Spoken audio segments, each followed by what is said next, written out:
Let's go. New year, new me, turn it up a new degree. I'm gonna make it to the top if it's the last thing I see. Work hard every day, work hard, then we play. I'll be doing everything in my own damn way. Ain't nobody tell me shit, I'm on top of it. Writing hits that make other people feel like writing hits. We gon' get every little goal that we wanna get. Never quit, we don't even know what it means to quit. Write it down, what you want, what you need, what you see. Everything that you wanna be. Put it out in the world, that's your destiny. In your mind, what you need is to have belief. I'm gonna make it to the top, cause I never stop. My on switch doesn't have enough. I think it's broken, I think it's lost. I guess that's why I never take a loss. New year, new me, no fear, just be everything you wanna be. Write it down, what you see, don't give up, just believe and you will succeed. Put the hours in, and you're bound to win. New year, new me, no fear, just be everything you wanna be. Write it down, what you see, don't give up, just believe and you will succeed. Put the hours in, and you're bound to win. Make a deal with yourself that you'll get after it. Find something that you love, call it passionate. Or find some passion in leaving behind adequate. Your journey starts now, time to make it happen then. You could be great, have it your way. Served up like some room service on a nice plate. The high life is only hours a day away from making a change to the life that you chase. New year, new you, new day. Go prove to yourself you could do anything you wanna do. When you set your mind to something big that you choose, break it down to the root, chip away, gotta move. Push past all your limitations. Right now consider this an invitation. Make your worth go up like inflation, and start chasing your dreams, stop waiting. New year, new me, no fear, just be everything you wanna be. Write it down, what you see, don't give up, just believe and you will succeed. Put the hours in, and you're bound to win. New year, new me, no fear, just be everything you wanna be. Write it down, what you see, don't give up, just believe and you will succeed. Put the hours in, and you're bound to win.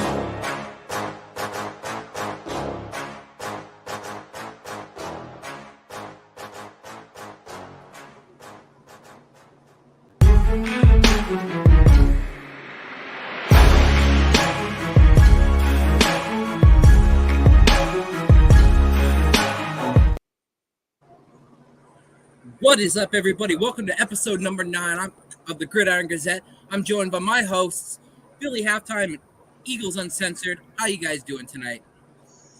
I'm doing good. Thanks. I'm doing good, Randy. How you doing, man?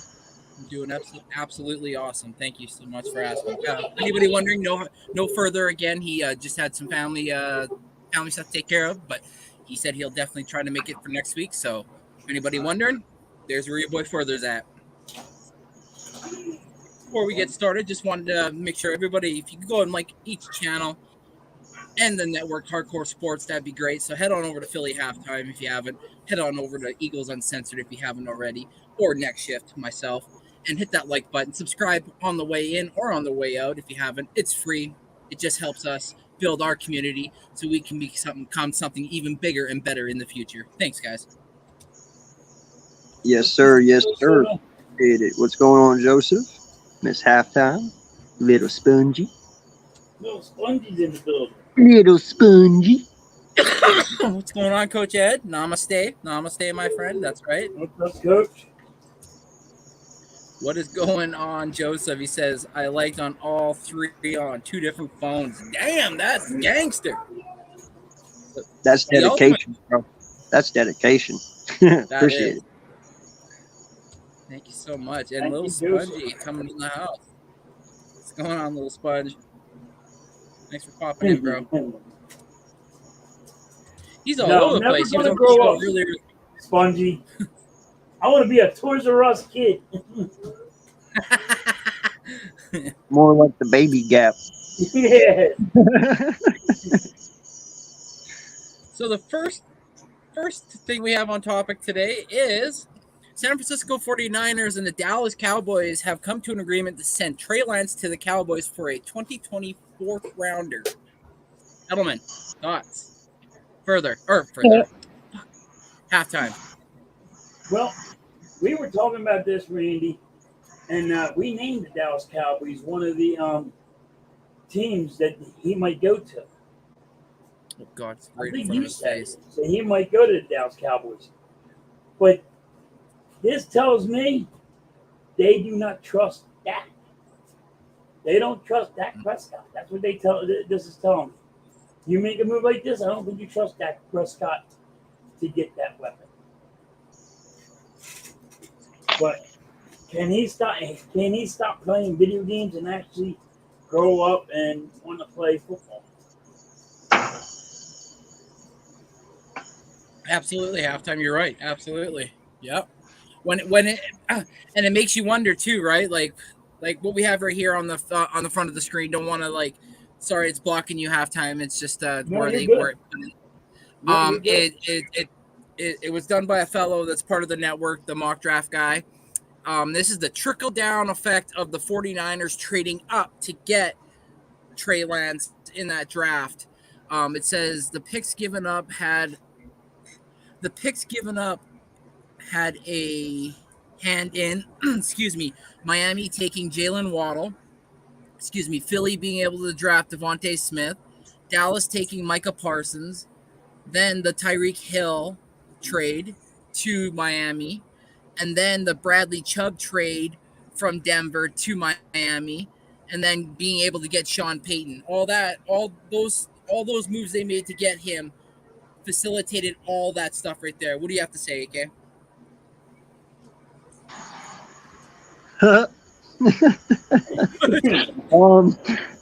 Listen, man, when I look at this list of players right here, okay, you're talking about generational players first and foremost. All right, you're talking about 3 upper echelon talents in the NFL right now that could have possibly been on the 49ers if they wouldn't have given up all of their draft capital to move up and get Trey Lance, who they never fucking used. Okay? You take a guy with the 3rd overall pick in the fucking draft, and 4 years later, you've never used him. That is, I don't, either this kid truly fucking sucks, and he cannot play football worth a damn, or Kyle Shanahan's totally capping right now and is on God mode and believes his system literally can rejuvenate any fucking quarterback in the NFL. Because I don't understand this. I don't understand why they did it. And then frankly, I don't even care because they're not my fucking team. But this right here is warranted enough for Kyle Shanahan to get fired, in my opinion. You do not give up all this shit and have all these players taken on other teams and then trade your 3rd overall pick away? Are you fucking serious? I can't do that. I don't care how you spin this. This is bad. That's all I got to say. And it's not bad because he went to Dallas. It's bad for the 49ers because you gave up everything for this kid. And what the fuck? You got a 4th round pick back for him? He was the 3rd overall pick, dog. The 3rd overall pick. I can't excuse this one, bro. Babe, you're yelling. Yeah, no, the fact that I read somewhere where I guess the fact that John Lynch and Kyle Shanahan still have jobs is because of the Brock Purdy. The fact that the Brock Purdy experiment worked last year. That's last year, though. I don't know how much that's going to work this year. And then your backup is Sam Darnold, a guy that's been already bounced on 2 other teams, is now on his 3rd team already. Sam Darnold's going to be the starter. This doesn't look. Going to be the starter. This doesn't look. They already announced it. He's going to be Sam Darnold's the starter. No, they announced Sam Darnold's the backup. No, they announced he was the starter. Hey, Coach, you're right, bro. That is also an indictment on Lynch. You're correct. That's what I said. But yeah. Kyle Shanahan also had a play in that as well. Right. Like, if you're moving up to get Trey Lance at number 3 and you gave up all those picks, I hope to God Lynch went to Kyle and said, hey, if I move up and I get you this guy and you go and you look at him and you say he's your quarterback of the future and I get him, can you make him work? I hope to God he fucking did that, because if he didn't, then you're right. I'm not firing Kyle Shanahan. I'm firing Lynch and only Lynch. But if they both had a hand in this and then they both did what they just did, they're both already out in my book. I don't know how y'all feel about it. Lynch. Didn't you already get rid of Lynch? No, he's No. still their GM. No, you're thinking of Denver. They got rid of what's his face last year. That's what I'm thinking of, yeah. Yeah. But the fact of them giving up those 3 first-round picks, they missed out on a Jalen Waddle. They missed out on a potential Devontae Smith, a Micah Parsons. It's like, and then because they made that move, the teams were able to facilitate the trades of the Tyreek Hill and the Bradley Chubb, and then also someone being able to get a potential game-changing head coach in Sean Payton. So it all looks horrible. It just all looks bad. It doesn't really read well for anybody at all. If anything, Dallas, it's a win-win because like the trade earlier this week when Isaiah Simmons went from the Arizona to New York, they didn't give up much. Same with Dallas. If he doesn't work out, the compensatory pick is just going to be as good, if not better. So it's like as if you're just basically renting somebody and getting something in return. So it's a win-win for Dallas in the end. So, and Can you answer me a question real quick, Randy? Because you got the handy-dandy laptop and the Google fingers. Can you please tell me who was picked quarterback-wise after Trey Lance that year in that draft? Because I totally forget all the quarterbacks who were in that draft. I know Trey Lance wasn't even supposed to be in the first round. He was supposed to go at second or third round. And everybody was shocked when San Fran moved up with spots to get Justin Fields, Mac Jones. Yeah, they could have had Justin Fields. That was in the first round. Well, everybody thought that he was the San Fran was going for Mac Jones. Yeah. Well, still, they okay. So that was actually a pretty weak year for quarterbacks then. Right. But still, they could have had Justin fucking Fields. Holy shit! You know what I mean? Trevor Lawrence and Zach Wilson were taking 1-2. Trevor Lawrence and Zach Wilson, and then what's his nuts? Yeah. Trevor Lawrence was in that group. He was number 1. Oh yeah, I'm just saying, man. All that shit's just unexcusable for me. I mean, I can tell you right now, bro. If that's me being the GM, my ass is already fired. Like that's just my luck, though. You know, like. You're right, but right now Shanahan should be on. Like, all right, we might have to let you go because you gave up so many picks for him, and then you're cutting ties. And you got nothing for him. A 4th round pick. I'm telling you this right now, bro. If the 49ers come out and they start 0-5, Kyle Shanahan's fired. Like you have to realize, one, for them to make this move, Kyle Shanahan had to sign off on Brock Purdy being his quarterback to start. Okay, he had to sign off on that. All right. So instantly, he's already sitting there saying that Brock Purdy is better than Trey Lance, and that's the quarterback he wants to move forward with. Okay. So they go and they trade and get a 4th round pick for Trey Lance. If this does not work out, he's fucking done. He is done. Yeah. Yeah, he's I think his job. I agree. I totally agree with you. I think his job at State. But like. My thing was, when I looked at it, you also look at it as how come Dallas don't trust Dak? You know what I mean? You're saying he's your backup, but what you're really saying is you don't trust Dak to get you over that hump. Can I give you another thing to look at? Yeah. I don't think it's the fact that they trust him or don't trust him. I think it's the fact that they don't know if he's going to stay healthy or not. So they're not comfortable with who their backup is. So they're like, well, it can't be any worse than getting Trey Lance. So if something happens to Dak, at least we have somebody. And secondly, no one knows what the fuck Trey Lance looks like. No one. Like, yeah, you've seen him in preseason, but that's it. he hasn't played that many damn games, dude. The kid's raw. Like, didn't he only play 4 games? it was His very career little, bro. Yeah, it's 5. It says it's 5. He started 6, but he's okay. played 5. Yeah. What's up, Jeffrey? How's it going on, bud? Your Rams. Good, Jeff. Good luck, Mike. Good luck. Yeah, good luck, dude. Because if you trade Aaron Donald, your season's over. But see though, that could also be the chip that could also restart their franchise if they can draft right too, though, right? 100%. Could turn into something if that's what they end up getting from. I'm not saying that's what they're getting, but Yeah. I'm just saying aim high and whatever else, right? But Well, yeah, we talked about that last week, man. I mean, if you look at that entire Rams team, the only one on that team that holds value is Aaron Donald. That is it.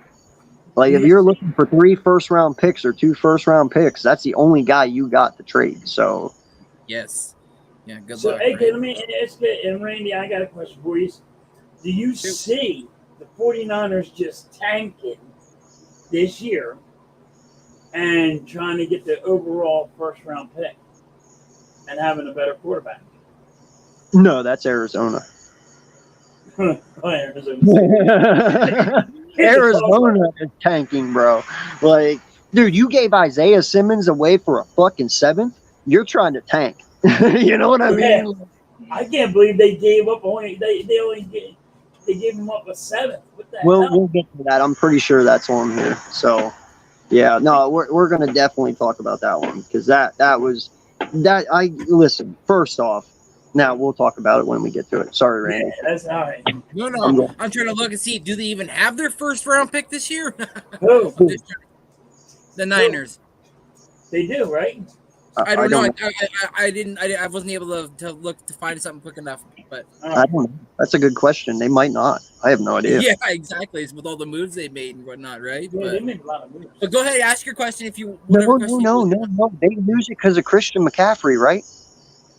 Right, maybe that's it. Yeah, because I thought they. Yeah, they I thought they traded it did like Christian, a first right? and like a 4th and like a 3rd or something like that. Did they give up 2 first-round picks for him? I don't think it was 2. I think it was a boat of picks. It was like a 1 and like a 3 and like a 4 and a 5 or something like that. Yeah.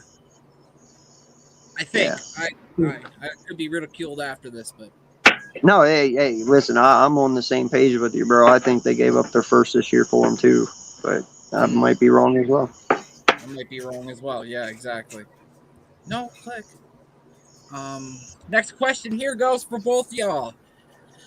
Colts have granted Jonathan Taylor permission to seek a trade within a week, or else they will trade him to wherever they want to send him. Where do you think he should go, if at all? Miami. I think he's going to go to Miami.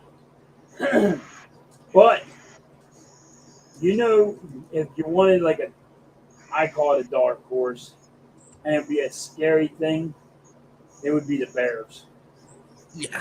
If he went to the Bears, Justin Fields would. I think that would help him a lot. Because then you have, what's the wide receiver's name? Moore. Yeah, Moore. Your boy. My favorite wide receiver, and I can't remember his name. Yeah, I'm good at this. So, yeah, they got DJ Moore, and then you put friggin', him in that group. Yeah. That team would be pretty awesome. But I think he's going to go to Miami. Even though they turned down Miami's offer, they might have just was trying to give him a weak offer. And you aim low, right? You're not, I'm giving you this for that, and they're like, no, we're stern. We want this for that. So, and for everybody, for context, they said that they want a first or a boatload of seconds and thirds. Right. Something that equals a first. Yes. What do you think? No, people, he's not coming to the Eagles. Everybody wants him as an Eagle. It's not going to happen. If you want him as an Eagle, then you better ship Gainwell and Penny to fucking Indianapolis. or at least Gainwell in a second. You would have. I think you would have. I think you have to give up Gainwell, Penny, and a second. That's fine. If that's what you want to do, that's fine. But other than that, you don't need him. Joseph thinks he might go to the Vikings, and Coach thinks he might end up in Dallas. Yeah. So I mean, listen, if we're getting him, we're giving up a halfback to get him. That's just the bottom line. So I don't see that happening. But if it does, hey, so be it. But you know, hold on. I will say this: if Howie Roseman actually pulled that off, this means that we're all in for Super Bowl. Like there's no way around it. You're Super Bowl or bust. If Howie Roseman would get him. Yeah, no, I agree with that. I do. I mean, I think we're there already anyway, but I think we're there too. But yeah, like if we went and made that big of a move, because you got to think we got to sign him to a contract, and he's going to want like $10 million a year. It ain't like you're going to get him. It ain't like you're going to get him for the 1 year. Actually, they could. Actually, they could. You could actually trade him. You could take Gainwell and Penny in a second, trade for him, use him this year, and then don't re-sign him and get a complimentary pick for him next year, which might be a. I don't think. I think he'll sit out. Huh? I think he would just sit out. I think he would just. No, he wouldn't. No. Listen. First off, he would sit out if he was in Indy, but he ain't going to sit out on our team. He's going to sit out to miss out on a Super Bowl? No. He might give in and say, "Yo, I'll play for a contract." Yeah. But listen, here's the thing. He comes over here, and obviously Howie's done this many times. I mean, look at C.J. Johnson last year. He got C.J. Johnson a week before the season started. Couldn't come up with a long-term deal for him, so he let him walk, and now we get a complimentary pick for him next year. He could do the same fucking thing with JT if he truly wanted to. And you could tag him. Coach is right. You could even tag him if you want. I see the possibilities, but the odds are very slim. Yeah. Now, on to this one.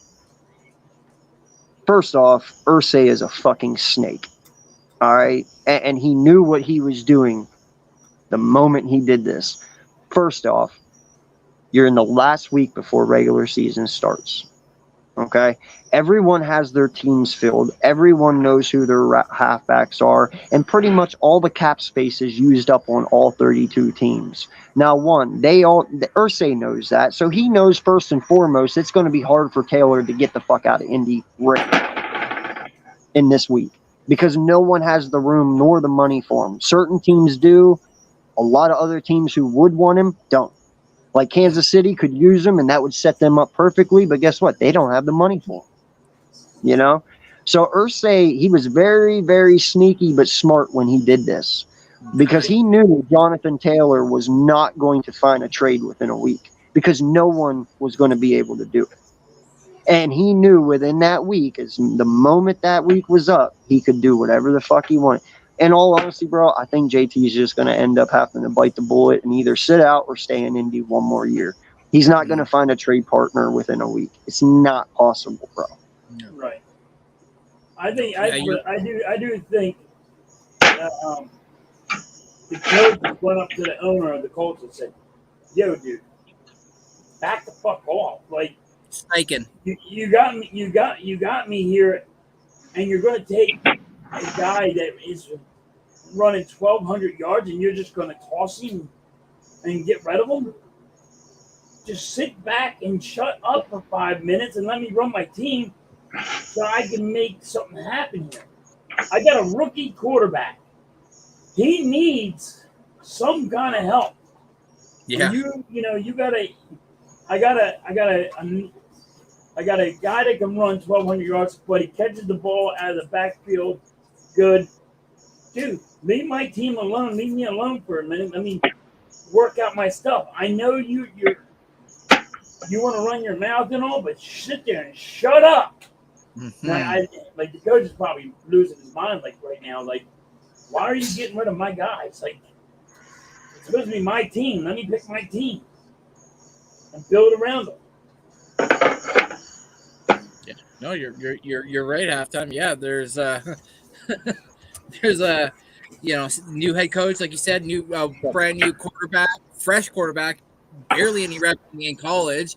He needs an experienced running back who can also just fresh off of a year removed from putting up almost 2,000 rush yards. He was 1,800, so it's like you definitely know the guy. The guy can do it.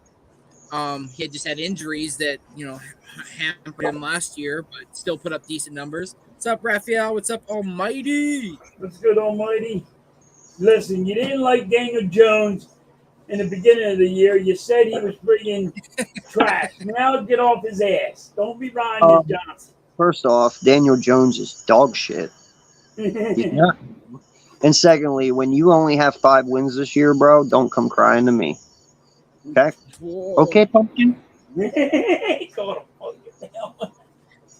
And all you Eagle fans are saying, "Oh, we could use Jonathan Taylor." We got 5 very good backs that we have on our roster that they're going to have difficulty trying to put one on the practice squad so we don't lose one.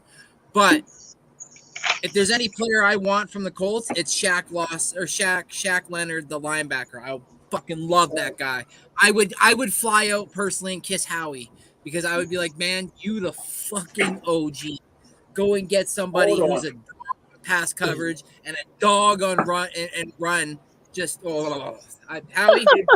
If you're gonna go get somebody, and you're gonna go give up a first round pick, or you're gonna give somebody go get them, go to Kansas City right now, and knock on their door and say, "Yo, your defensive tackle that you don't want to pay all that money for. All right, what do you want for him? We'll take him off your hands. We'll give him the money." Dude, yeah, dude, like you give me Jones, I'll be stacked at defensive freaking. My defensive line is gonna be stacked. Like, dude, first off, I don't know why the fuck. Dude, we got DeAndre Swift. What?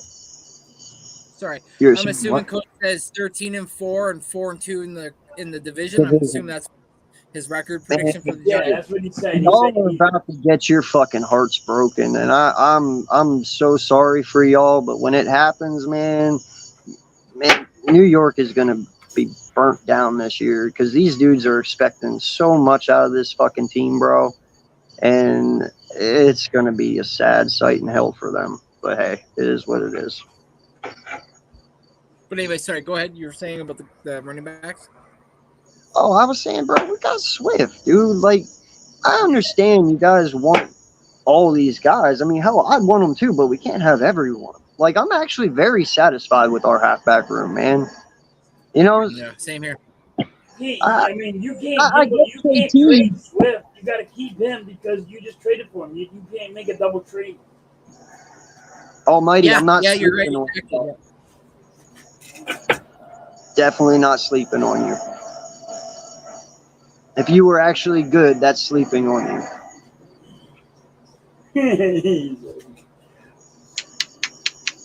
Let's not forget. Let's not forget, Almighty. You were 9-7, and you were only in the playoffs last year because the entire NFC was dog shit last year. Everyone was fucking shit. 9-7 on a normal fucking year, you're not making the playoffs. 9-7, dog, on the NFC. Yeah, so let's not get out of whack.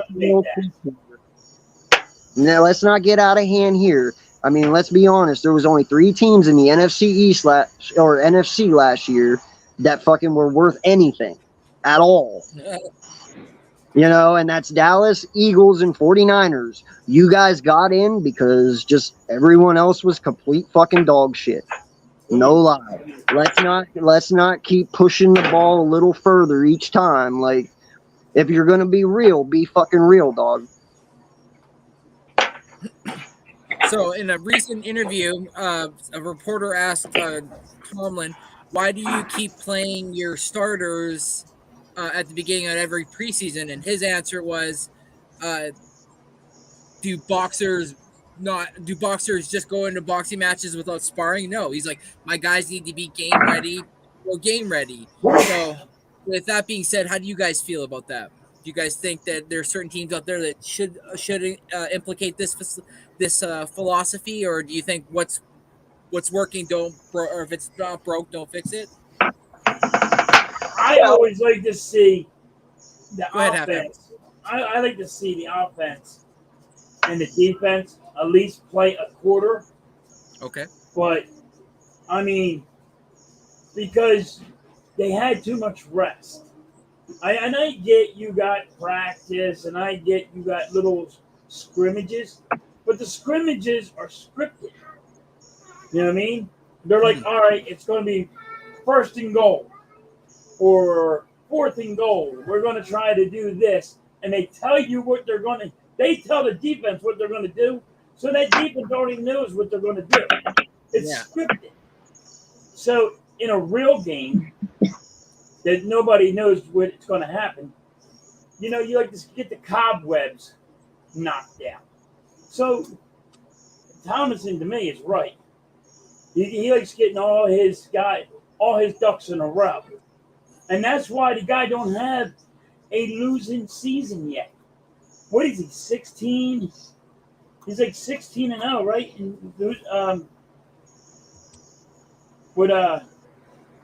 He never lost a season yet, right? No, he has never had a losing season. So what's it, like 16, right? So he's been in for, I thought it was 14, but 16 works. Whatever. It doesn't matter. It doesn't matter. Like, the dude knows what he's doing. He gets all his ducks in a row. He puts his guys in the right position. Now, if you could sit there and say somebody got hurt, but none of these guys got hurt. 17 years. 17 fucking years. And I got shit for, never mind. Anyway. You watching further? Nah, man. Listen, to a point, I agree with this. Okay? To a point. Because what the fuck did we just do last year? We went to the fucking Super Bowl. None of our starters played an entire preseason game last year. Not one. That's what I was getting at. Not even a snap. Okay? Sometimes it works. Sometimes it doesn't. It all depends on your coach and the philosophy and how you coach. Okay? Mike Tomlin believes in old school football like we believe. Right. You know, back when Barry Sanders and, you know, Troy Aikman and all these guys, dude, they played their preseason games. They didn't fucking sit. They played them. You know? Played them. They just didn't sit. They never played the last one. Yeah, and they didn't even play the full preseason game in general, but they played till halftime at least. You know, like they got them just back into the groove of things. I do believe that is a thing, but you know what? Nick has also proved to me you don't fucking need the shit either. And the guy with the Rams does it too. Yeah, but there's other teams than just us who won't play their starters. I mean, hell, the Browns didn't play any of their starters. The Browns didn't. Fucking, I'm trying to think. Atlanta didn't play many of their starters at all. No, you know, like there's a lot of played that rookie running back a lot. Yeah, well, he's a rookie. I expect that. You know, rookies should play, get their feet wet. You know. I just don't. I don't like to see like the running backs. I don't want to see them hurt. Like I don't want to see them already. You know what I mean? Yeah. No, listen. I feel you. If I'm Atlanta, bro, I wouldn't have even put Robinson in for one fucking play. I would have made that boy sit till week 1 because you know how dynamic he already is. Right. And secondly, it's not hard for really, really good halfbacks to be dynamic in their rookie year. It is a lot easier for halfbacks that are rookies to make an impact on a first-year team than it is a wide receiver or a quarterback. Yeah. You know? So I'm just saying, man, Robinson's going to be a fucking beast. Traylon Burks is going to be a beast in his second season there. And then Kyle Pitts is going in his third, bro. Kyle Pitts is going to have a breakout fucking year already from what he's already done. Like, this kid's just hitting his prime in his third year. Yeah, I know. Like this kid is going to be phenomenal. So there's a lot of young players on that team, man. And you know, so there is people that need to play, but it doesn't. That's not the case for everyone. I mean, hell, how many times did you see Tom Brady in a preseason game? Never. Like, I mean, it's just you can look at the Colts for an example. They just lost their guard, right? I think he's out for the year. I haven't heard nothing on him. Remember that last night, Randy? But the guy, no. I think he broke his leg, right? Spongy, you're right, dude. I knew after I said Burks, I knew he played for the Titans. I just wish none of y'all caught that shit, but you did, sir. So shout out to you. I meant to say their wide receiver, the number 5, the one they just got last year. No, Pickens is Steelers. It's why can't I think of his name? Spongy, help me here, man. You were the one that pointed this out. So, shit. It's not Burks. It's the other guy. Atlanta, number 5. Their wide receiver. They just drafted Drake London. That's Drake London. Drake London. Thank you. I can't believe I forgot that. Yes. Drake London is going to have a great second year, bro. So that whole team's set. Saved me in some fantasy last year a couple times. Well, I'm telling you, Atlanta's winning that division this year. Mark my got that tight end too. Atlanta is winning that division. Yeah. So look out. But for me to answer this question, I was gonna say, if nobody else mentioned it, but you mentioned it, AK, it was a prime example for us. Was look what Nick Sirianni did with the Eagles last year. None of the big contributors played any preseason because he didn't want them to get nicked up. What happened last year? We were at one of the top 5, if not top 3 teams that didn't have as many injuries as other teams did when it came to key positions on key spots of the team. So obviously, like you said, obviously something's working there, and if it ain't broke, don't fix it when it comes to that for me. For Tomlin, obviously that's what's working for him. So he likes it. He likes his guys to be ready. Kenny Pickett's going to be the MVP this year. So I guess NFL look out. But no, I personally, as a fan, would like to see the guys a bit more. But the coaches have a plan, and that plan we don't know. And if that plan worked last year, I can't knock on them because I can't say it won't work this year. So I just got to wait and see. So for me, it is what it is. But there are players that I got to see this year that I was excited to see. And then there were some that I was like, I need to see a little bit more. But I get why you're being protective. But in the end, I saw what I saw. We definitely need a backup quarterback. I'll say that as much. I'm really excited about Sidney Brown. So, but yeah. We need a punter. And a punter. We need a punter. We need punt returners. I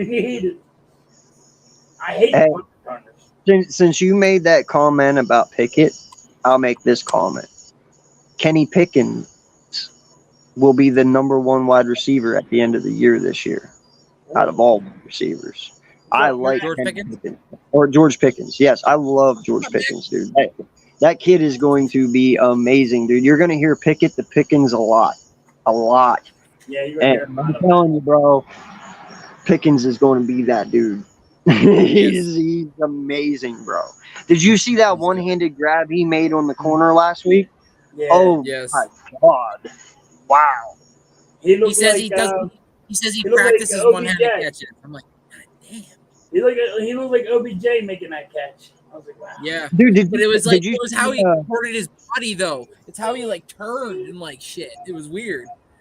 Bro, did you see DK's fucking one-hander 3 days ago? That he made, the one where he jumped fucking 8 feet in the air. I swear to God, he just floated. I didn't get to see it, but I heard about it. Oh, dude, it was gorgeous. About it. Dude, they had wings on them. I'm like, I'm not even playing, bro. No lie. Remember whenever Michael Jordan, the logo on his shoe, whenever he was in the dunk contest and he jumped from half court and it just looked like he floated? That's what DK looked like going up for that one-hander 3 days ago, bro. It looked like he just paused in the air. Just fucking paused. It was CG imposed, and it almost seemed like it was fake, but it was so real. And I seen it, AK. I was like, wait, what? I paused it, rewound it. I was like, Yeah, dude, that was nasty, bro. It even caught my wife's attention. She came over. She was like, "Did you see that DK catch?" I was like, "No," because she's a Steeler fan, so she don't really care about Seattle. And she's like, "Did you see that?" She's like, "Even I'm impressed." And I saw it. My jaw hit the floor. I was like, "God damn!" You see Like, that OBJ catch? Couple what was it? Last week, yeah, or no, like last Sunday. no, I Yeah, did no, not. I didn't. he had that one-handed catch, dude. Like, and when he brought it down, he was right in the end zone. He's just like leaning out and he tiptoed and he made it right in there. It was like, and then he went out of bounds, but he got the touchdown, but he just like got his toes right in. I was like, oh my god, like he was totally stretched out. And I was like, damn, that dude still got it. Did you guys see the NFL release their quote unquote script for this year? And DK was a part of it, and they're sitting around a round table, and they're like, Oh yeah, yeah, "We yeah. need a special catch." He's like, "Can I use my abs?" Hey, kind of Hey, weird. I saw the funniest quote on that. Somebody put up on Twitter. They're like, "So what? No Eagle players are involved?" It was funny though. It Yeah. said part 1, so I'm assuming there might be like a part 2, part 3, part 4. So maybe the Eagles will be involved in those parts. That'll be cool. Bro, I'm telling you, man. You guys know that Doug Nick story I told you. It hits me every fucking day, and it's not even because I came up with it, bro. It's just because I told you, man. The stars aligned, and literally everything just falls into place and makes sense why it would happen. And that's the thing I was going to tell you earlier, because I never actually got to go on that Jonathan Taylor trade and where he might go. How would you like to see Jonathan Taylor in Jacksonville with Trevor Lawrence and Calvin Ridley? That would be the icing on the cake for that team to make a Super Bowl push for the AFC. Well, they will. I think they already win the division, but that actually puts them over. Like they're going to win the division. Well, and the only reason why I say that is because JT would give them that extra push to get them over Kansas City and them. Yeah, because I mean, Trevor Lawrence. They don't have the money, do they? I have They don't no have idea. the money. But trust me, if they need to make the room, they'll make it. I'm just saying. I'm not saying he's going there, but that would be a nasty place for him to go.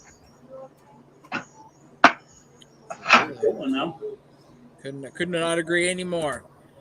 On to our next topic, fellas. It says here, should the NFL expand their roster size to allow teams to be able to hold on to more talent versus losing it on the practice squad or injury? If so, by how much? One guy per position, or like a 5 to 10 extra guys total?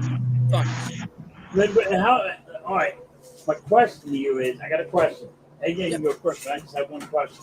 When you say it, is that the roster that's going to be allowed to be on the field, or is that the 53-man roster? That's what it won't be the 53-man anymore. It wouldn't be the 53. It would be whatever they raise the roster to. Let's say 65 or let's say 62 or something like that. But what I'm saying is when there's game day, there's not 53 men on the roster. You're not allowed to have 53 men on the. There's not 53 men there. I think it's 48 or 47. It's 46. I think. You're not having the 53. So are we making that all allowed to be on at the field, or is it you just got like 67 instead of a 53-man roster, but you're not allowed to have any more people on the field?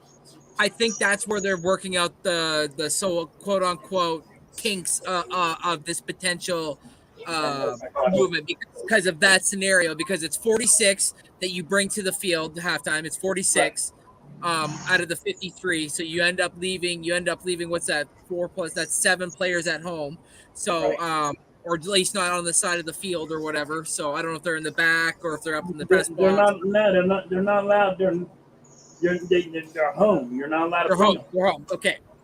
So I don't know, but right now they're throwing around the idea of like potentially raising it. Like I said, it could just be 5. It could go from 53 to 58.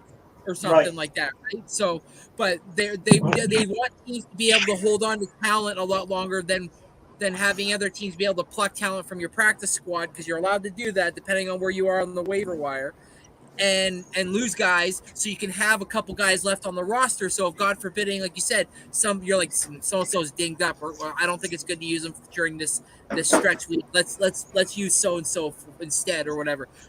Boom, you bring out your so-called Swiss Army knife, your hidden gem, and you unleash that on a team that doesn't have any film on them or X, Y, and Z, and you end up getting some games. You sneak a game or two.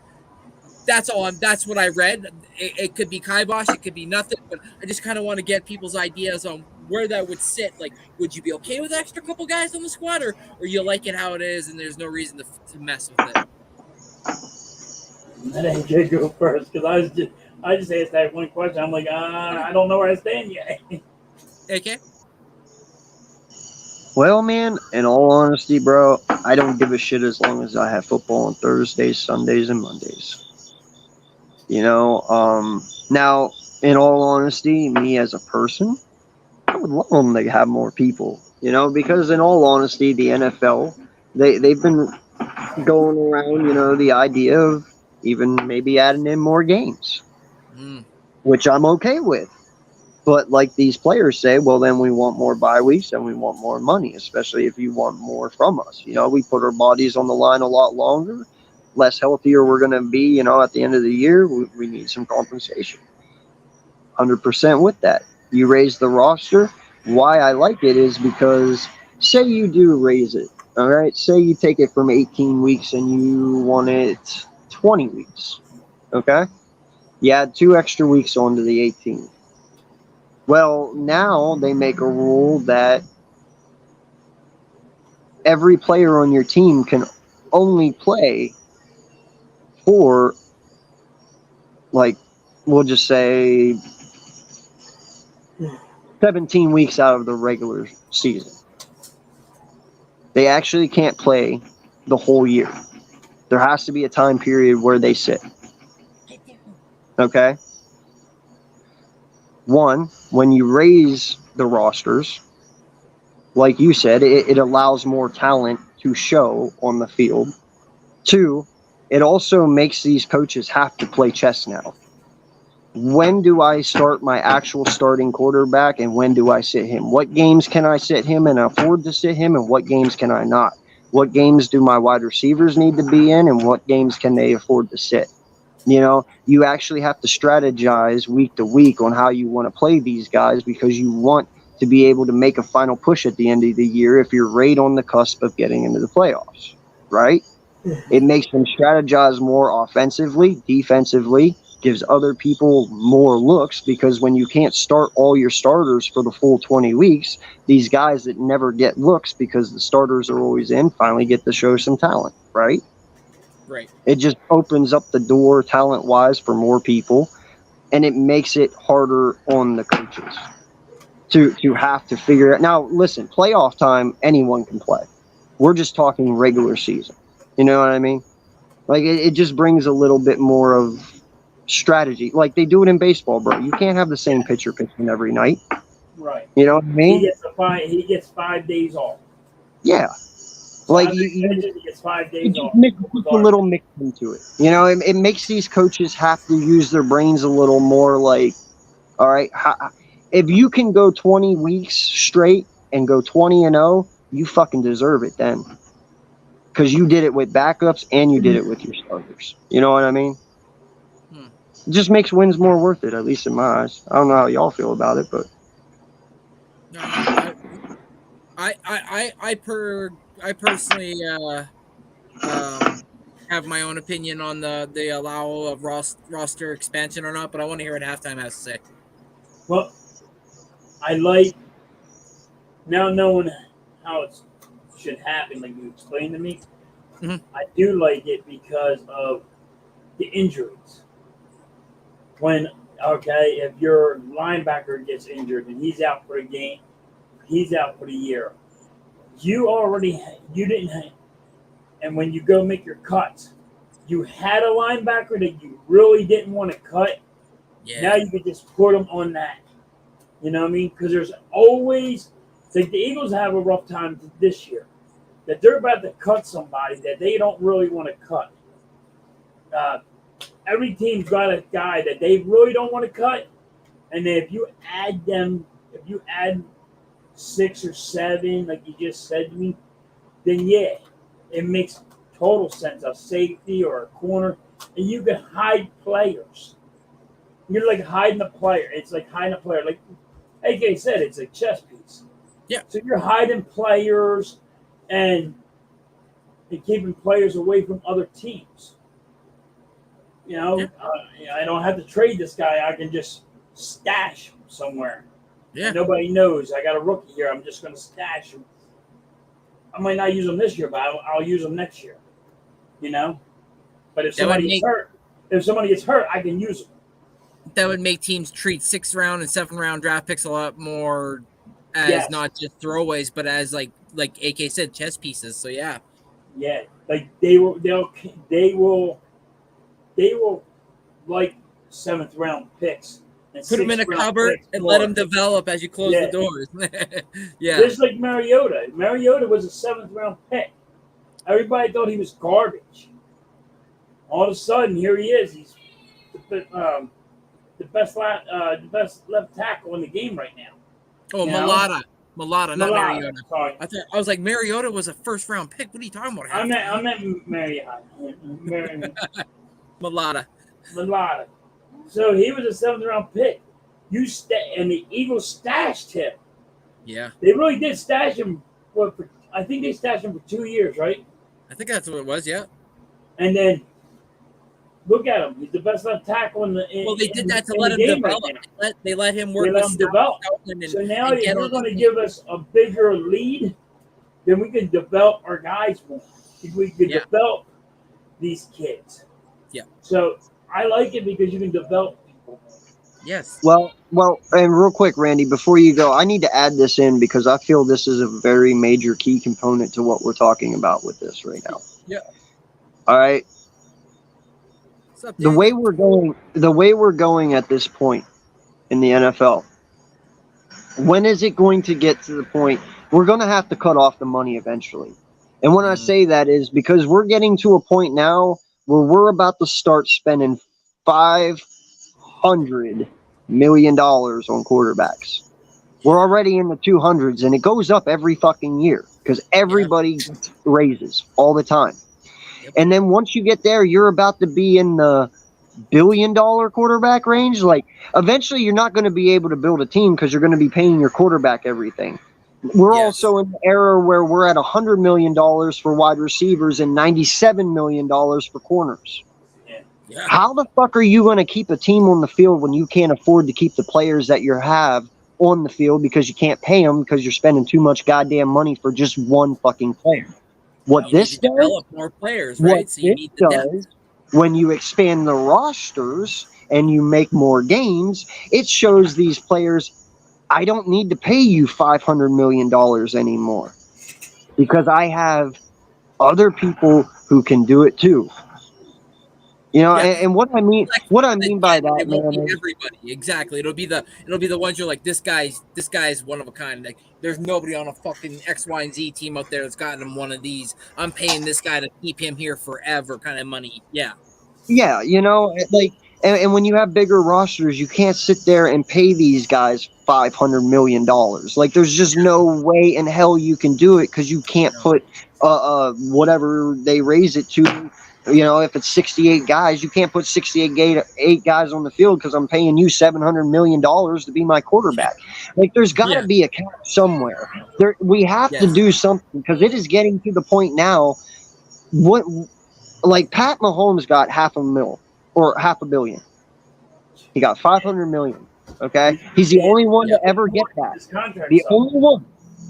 But eventually, all these quarterbacks are going to catch that number because it keeps going up and keeps going up. Next year, we'll probably reach 300,000 or 300 million somewhere. Somebody, Joe Burrow, probably will get 300 million. I'm not even. Say this though, it's because how much they're making off it. If you go to the Super Bowl and if you win the Super Bowl, you're winning $6 million. I think after the whole year, your team actually makes $6 billion. If you're in second, you make like $3 billion. That's what these teams are making. Off So revenue. revenue. All the revenue. Like that's throughout the whole season. Like if your team goes all the way to the Super Bowl, that's what they made all year long. Yo, if you lost, but it also goes by $3 billion. Yeah, but it also goes by big market, small market. Like, for instance, the New York Giants and the Philadelphia Eagles, we make billions of dollars every year. Even the Dallas Cowboys, the Pittsburgh Steelers, and the Rams and the Raiders, we make billions of dollars a year because we are big market franchises. We have fans all across America. Jacksonville, they ain't got that money. Chicago, they ain't got that money. Cleveland Now, don't have that money. everyone has the same cap, but their revenue is not the same as ours. Right. Like, we make billions to where they might make $1 billion. You know, like, so that matters, man. And that's why I love that Howie, like I said earlier, has learned to use his cash over cap. Because when you sit here and you do these contracts, that signing bonus is cash. Those incentives are cash. Your contract is literally just your contract. So if you give someone a major signing bonus, you're actually not dipping into the cap. You're dipping into the cash part. Yeah, that's why So everybody gives up a lot of signing bonuses. Exactly. And I'm fine with that. And Howie's doing a great job at that. But dude, not many people have that luxury. That also helps when you have a really rich billionaire too, because if he's not That's had true. no problem, just here you go, I'm an ATM. You want some money? Yeah, but Jeffrey Lurie and Jerry Jones, they're not afraid to throw out that money. I'm going to just be honest. They're not afraid to throw out the money. And they'll say, all right, as long as because they have it. Or you get me into the Super Bowl, I'm good. Yeah, but that's because they have it. Like I like using Moneyball as the greatest example, man. That movie with Brad Pitt. When he came to him and he was like, dude, he's like, just give me a little bit of money, man. He's like, I don't have any. You have everything that I have. Like that's all I got. That's literally some of these teams, bro. That's all they fucking got. Like there is no more, you know? It's just like in hockey, aka it's called profit sharing for the small market teams, because there's certain hockey teams like Florida before like they went to the Stanley Cup this year and blah blah blah. But like Florida's a small market team. Columbus is a small market team. They got small market teams all over the place, right? So big market teams that make more, like they have like a set revenue where they have teams meet, and if you meet that and then you go over it, they take that extra that you make and they pump it to the teams that need it, so that they can build their revenue, so it helps them stay competitive, so they can sign free agents to X amount of dollars, so they can bring people to their seats, so they can do this X, Y, and Z. That's why the NHL is turning into what they're turning into, which is certain teams are all of a sudden everybody's starting to become almost competitive because it's allowing everybody to sit in the same pool but also be competitive. Right. Well, and look at this into perspective too, man. You look at the value and the revenue that everybody brought in last year. You have the NFL in first with $18 billion, not $32 billion, $18 billion. If there's 32 teams, if 32 teams made $1 billion, you have $32 billion, but they only made 18. The top 5 franchises in the NFL are the ones who pretty much make up that 18. The rest of them just dabble in whatever the billions are left. You know what I mean? And that's what I'm saying, man. Like, we made 18. The NHL and the NBA last year together made fucking 14. Both of them combined.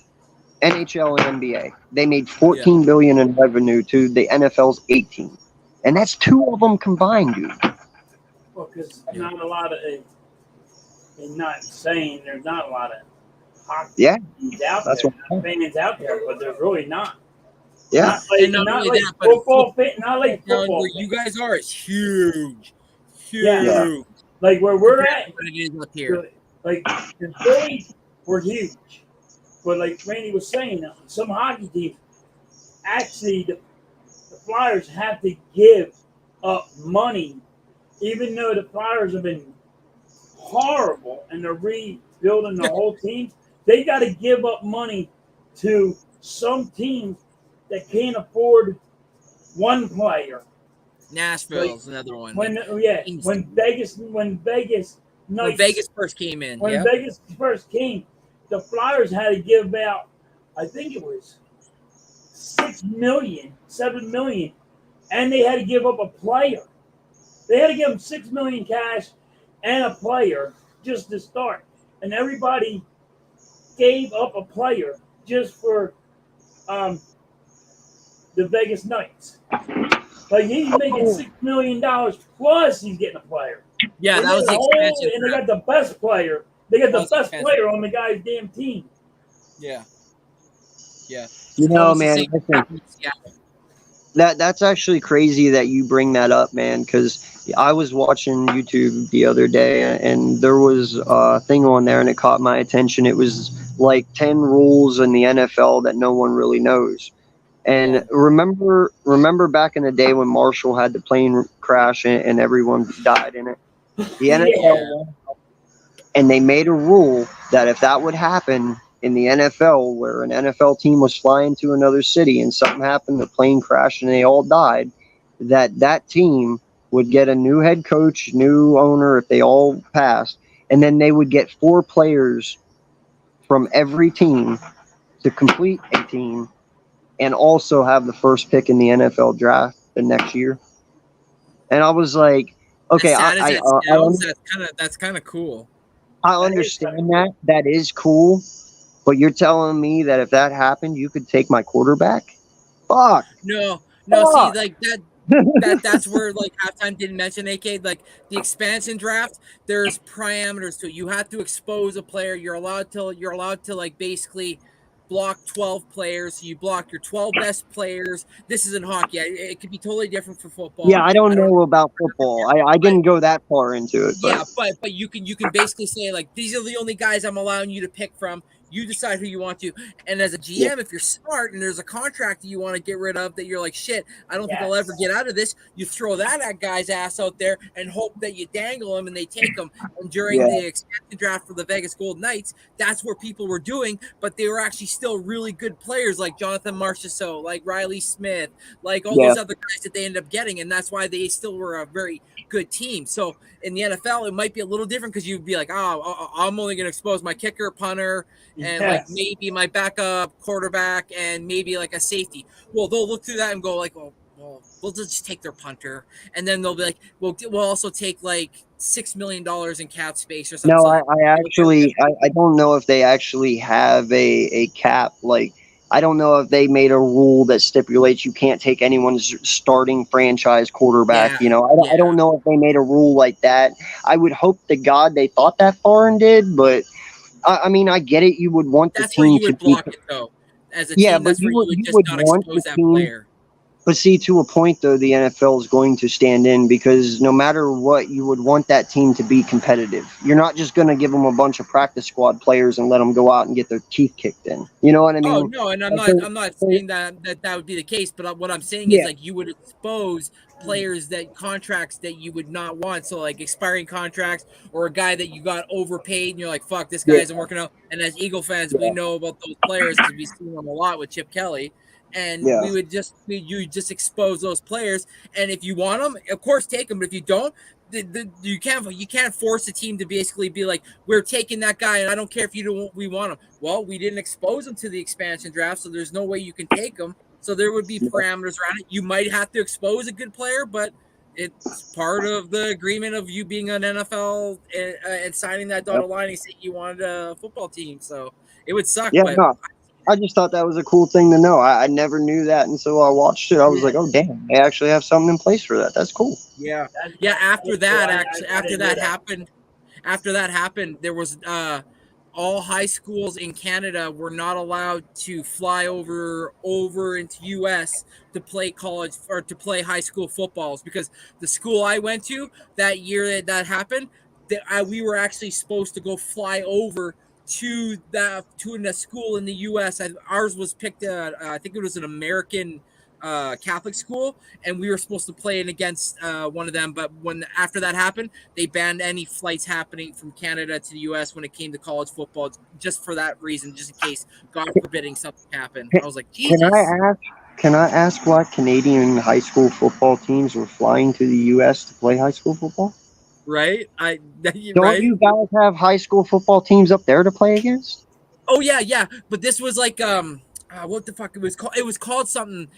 We had this Was it a it special was in event our or something? gymnasium. It was like a program to like basically like and I don't want to say this to basically expose you into better competition, to like better Oh, yourself. So okay. we weren't just always facing our type of players, because like you know how big American kids can get versus how big Canadian kids on the farm can get, blah blah blah. So they So just it wanted was just to show Canadian guys, to bring them into the college, so they can say, "Hey, you come over this way, and I'll give you a college degree." and also gave us exposure down there too, while it gave them exposure when they came up. So like people wanted to see, oh, this guy in Calgary, Alberta, playing defensive tackle number 69 was going all over the place, fucking taking quarterbacks. He was offside quite a bit. I apologize, but I was just antsy. But like, man, with the right coaching, blah blah blah. Would you like to come down here to Montana and blah blah? So like there was that opportunity, but they took it away because of the that flight crashing. So yeah, that I have was a particular set of skills. I like going after quarterbacks and taking them to the ground. But no, that's cool. That's kind of cool that the NFL had that, or has that. I like that kind of stuff. I wish that never would happen. Pray to God that would never happen. Heard of that before. That's cool that you guys do that. Of course, you're the first Canadian friend I've ever had too, so I wouldn't have known before you. But you know, that's cool. Of course, I pop in right when someone says 69. That was my number. It was the only biggest jersey they had. It went by number size, and the only biggest jersey they had was number 69. I wanted 13. They're like, bro, you're not fitting in a wide receiver jersey. I'm like, fuck. What is going on, that boy? All right, boys. Next question. I saw this one. I thought it was pretty funny. So they simulated the season on Madden 24. Dak Prescott ended up leading his number one seeded team plus MVP to the playoffs, but they ended up losing in the first round to the Jordan Love-led Packers.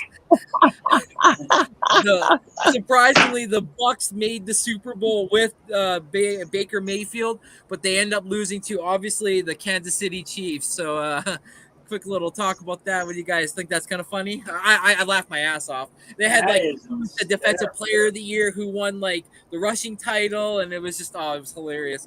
FYI, if anybody's wondering, not a single Eagle player name was to be seen. So take that for what it's worth. Madden's a bunch of haters, though, bro. Oh, yeah. They don't like the color green. ESPN's a bunch of haters. Every NFL network's a bunch of haters. They all hate the Eagles. Nobody likes talking about the Eagles. They like talking about Dallas, and I don't know what they all say about Jordan Love, but I think he's horrible for stuff. But that's funny as hell right there. Yeah. Baker ended up throwing for close to 5,000 yards. It was like 4,800. Yeah. Well, he does have Mike Evans and Chris Godwin, so I mean, take that for what it's worth. But still, hold on. Madden is on crack right now, bro. What the fuck? I'll send the clip to you guys. I'll share it in the group chat. It was fucking hilarious. If Baker Mayfield gets 5,000 yards, bro, I will shave every ounce of hair on my fucking body from head to toe. I'm not even playing, bro. Like that. There's no fucking way. There's no way. There's no way. Yeah. No. He's lucky if he gets 3,000. Bro, like I'm just sitting here wondering if Mike Evans can still crack 1,000 yards with this motherfucker throwing him the ball, let alone him getting 5,000 fucking yards in a Super Bowl appearance. That's what halftime. Yeah, that's gonna be hard. Like Mike, I imagine if you're a fly on the wall near Mike Evans, like he's like, "Fuck, do you guys see my quarterback? Fuck." And they're like, Bro, listen, he got 1,000 yards with Mike Glennon as his quarterback one year. He got 1,000 yards with fucking Jameis Winston as his quarterback for 3 years. And Jameis ain't nothing really that special. Yeah, but Mike Evans is getting older. I don't care. He still had over 1,000 yards last year, dog. Yeah. Yeah, and it's 9 seasons in. What makes you think he's going to he also had Tom Brady, and Tom Brady was shit that year, but he still had Tom Brady. That's 2 fucking years out of 10 years, bro. What about the first 8? Look, we're talking about freaking Baker Mayfield, though. I know that, but is Baker Mayfield not better than fucking Big Pants Glennon? Yes. Don't be rude. I guess. I don't know anymore. All right, then. He's pretty bad. And then the one before that, wasn't it Josh Johnson or some shit? Yes. Like, who the fuck? I don't know how he did it with Josh Johnson. Who the fuck is Josh Johnson? Like, come on, dog. That's what I'm saying. Josh Johnson.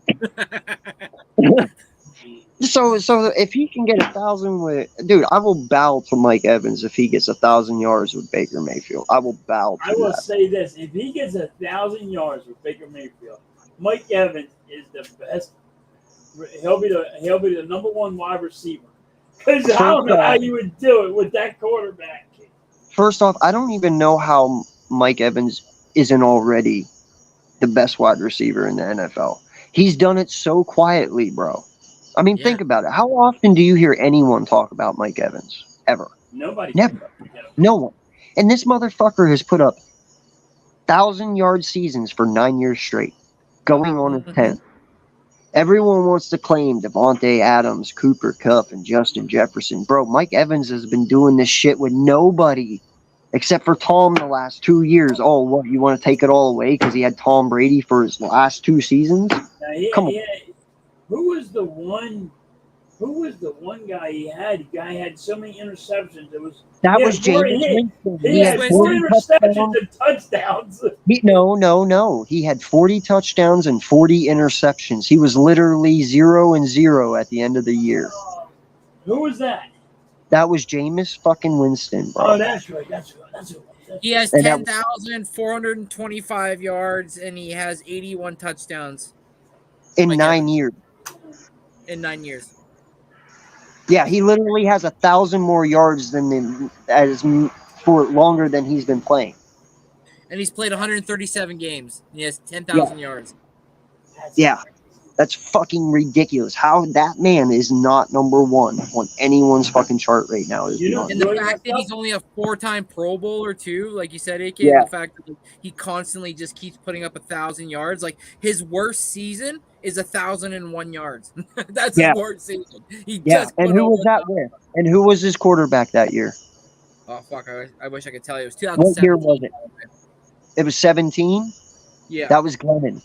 I'm pretty sure that was Glennon and Winston in that era. That might have been Winston in his rookie year. It might have been his rookie year. I think that was Winston. Who was it? I think it was Winston. But the dude's a beast. AK, you're right. The dude's a beast, and he should be a top 10 wide receiver, and he's not. He's top 3. He's top 3. Yeah. Easy. And nobody has him. Nobody has him at the top 10. No. They have everybody else.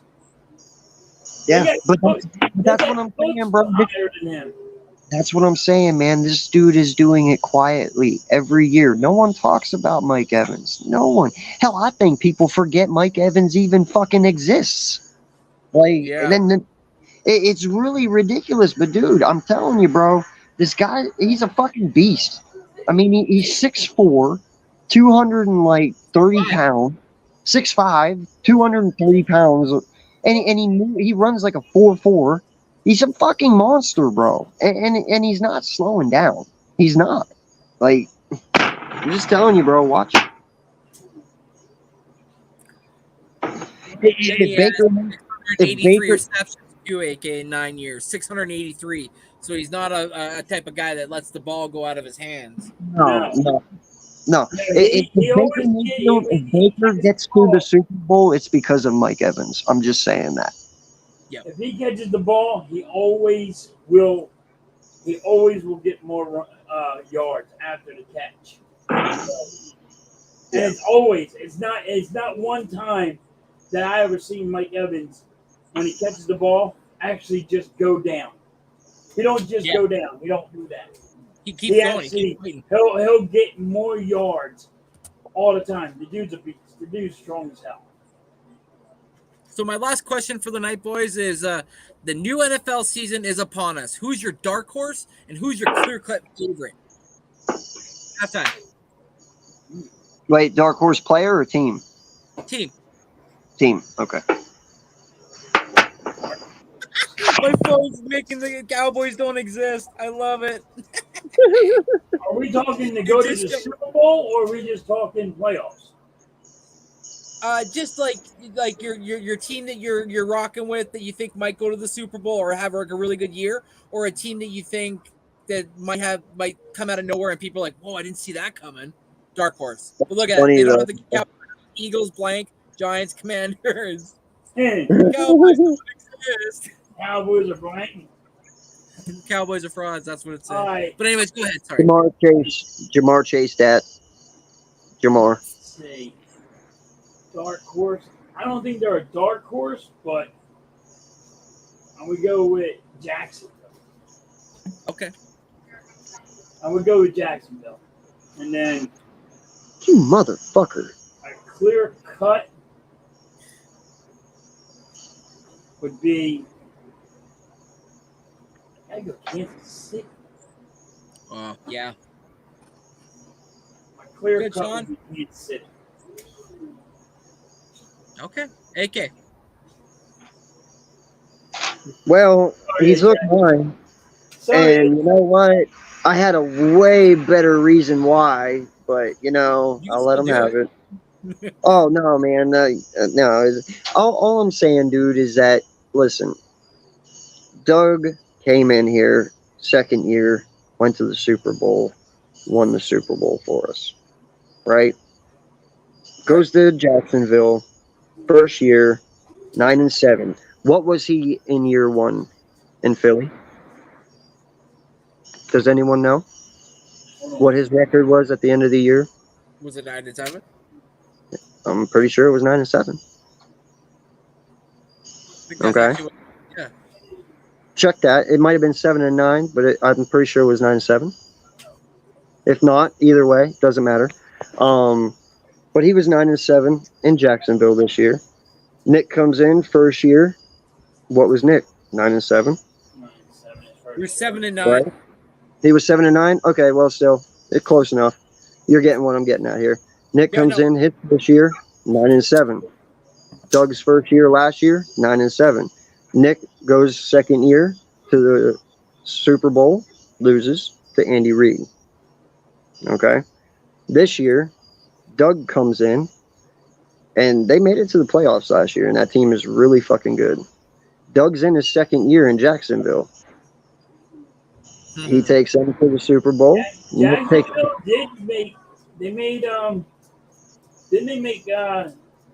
they went 3 deep in the playoffs? Yeah. They lost in the divisional. Don't remind me. So here's the thing. So Doug is in his second year in Jacksonville. Nick is in his third year. Doug and Nick meet in the Super Bowl, and Nick gets his first Super Bowl over the man who got us our first Super Bowl. End of story. It's just the stars are aligning, bro. I mean, I can only say it so many times. But my dark horse. That would be the fairy tale of all fairy tales. If Right? Dougie P It's lying. goes to the Super Bowl and the Eagles meet Dougie P in the Super Bowl. That's like a fairy tale. I'm telling you, bro, the stars are aligning. Look at the records. Listen, look at the records. Look at the years, and look at the success. They both reached the Super Bowl in year 2. One lost one, one won one. Dougie Doug's in his second year. Did nobody even like their quarterback and took it in 1 year and took them to into the playoffs, deep in the playoffs. That's crazy. And listen, they got Calvin Ridley now. They fucking have Travis Etienne, which is amazing. They got good defense. I'm telling you, dog. Yeah. The stars are A lot of aligned. people are sleeping on Hank Bigsby, and I think he's going to be a real good complementary to Travis Etienne.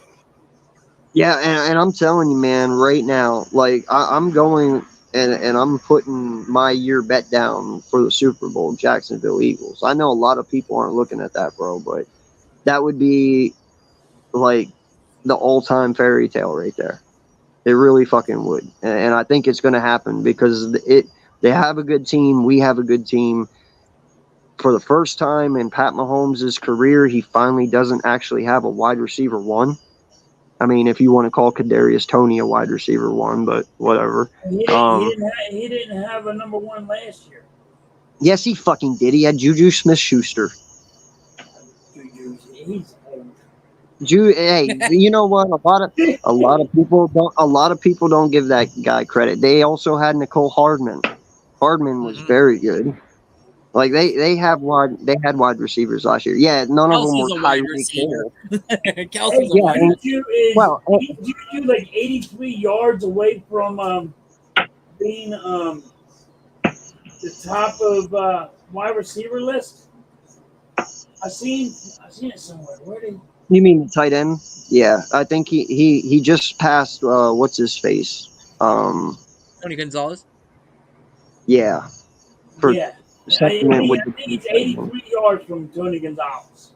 Wow. Like he needed 83 more yards, and I think he passes. Like he gets Tony Gonzalez. But that's what I'm saying, man. Like this is the first year he doesn't really have anyone. Like I get it. He hasn't had Tyreek Hill, but Tyreek Hill is literally one guy in 20 years. I mean, I think the last one that we've seen that was Tyreek Hill was Dante Hall in Kansas City, which is fucking funny that they had him too. Yeah. You know, the speedster of all speedsters. So, I mean, that's all I'm saying. It'd be really weird if they got Jonathan Taylor when they had Jamal Charles there. So it's like he's kind of similar to JT a little bit in the sense of how shifty they are and their ability to bust big holes in the small gaps. So yeah, it'd be crazy, right? Yeah, but yeah. But all right, so since he took Jacksonville, man, I'm not going with that. I will go my dark horse with Seattle. I really love what Seattle has done, dude. Their defense is disgusting. They have two great young corners, dude. Their defensive line is good. They brought Bobby Wagner back. They still have Jamal Adams. They have three fantastic wide receivers in Lockett, DK, and Smith now. Jigma Smith. Sorry. What's up, Adam? Yeah. Hopefully it's not too long. You know what I mean? He might be out the first. What did they say? 3 weeks, right? 2 weeks. Yeah, 3 weeks. They're like we're hopeful for week 1, but we're like at best they're like probably week 3. But yeah, but I mean, still, their two other wide receivers can hold that shit down for now. You know. I mean, hell, DK and Lockett alone can do nasty shit. So what they've been doing, yeah. Yeah. So I'm definitely just all in football, Adam. Definitely, though, my dark horse would be Seattle, and obviously my favorite's the Eagles. Shit, I'm not gonna go against my team. Now, if I was going with the Super Bowl, I want to see Cincinnati and the Eagles, just because I want to see somebody become the next Jim Kelly. I want to see the Eagles whoop on them. You are a bastard for wishing harm on him. Come on, dude. You all see it. You know. I'm going to tell you right now, I don't want to meet them. Mitch, yeah. I don't want to meet Cincinnati, bro. I'm going to tell you why. You know, it's not as much as Joe Burrow as it is that wide receiving core. Like, dude, that wide receiving core is nasty, bro. Jamar Chase and probably the most underrated number 2 in all of football, T fucking Higgins. Dude, T Higgins is a monster, dude. He's a fucking monster. So, you know, it is. No, I love Pittsburgh too. Listen, man, I'm telling you right now, from what I've seen, I'm telling you, Pittsburgh's winning that division. Watch. No, I don't think they're winning Watch. that. Yeah, they are. Cincy will be in second, Baltimore third, and Browns fourth. No, I think Baltimore's going to be a lot higher than everybody thinks. Nope. Don't be surprised Yeah, if y'all- 3 teams make the division. Huh? If 3 teams make it from there? Yeah. I don't know. Yeah. Man. It just all depends on if Odell stays healthy and Lamar stays healthy. Because if they lose Lamar and Odell, they're fucked. Yeah. So, I mean, And that's Buffalo, I think personally, Buffalo's fucked a little bit too because Diggs wants out. Diggs doesn't want to play for the Bills anymore. And after Stephon Diggs, it's like, who do they really got at wide receiver? Gabe Davis is gone. So I gave up on the But anyways, Bills a long time ago. this is the episode number 8 of the Gridiron Gazette. This is my boys, Philly Halftime and Eagles Uncensored. I really appreciate you gentlemen joining me again tonight for another episode. It has been fun. Next week, episode number 9. We're almost into the double digits. We're on episode number 9. This is 9. Right. We You're are looking in at how many people in the chat. double digits, Yeah, 10. Yeah. Next game, next match will be number 10. Yeah, I'm apparently too tired to talk now. So, but yeah, I appreciate everybody popping on. It's been fun. Adam, call me over. I'll talk to you about the Trey Lance thing, bro. That's funny as shit. If you got time. Yeah. We talked about it at the beginning. It's too bad you weren't here for it, Adam. Gotta get you on here, buddy. But yeah, Sean, later, bro. Mitch, later. Everybody have a great night. Move some blunders by next shift. Yeah, no fucking doubt. Have a great night, guys. AK, halftime. Peace. Yes, sir. Have a good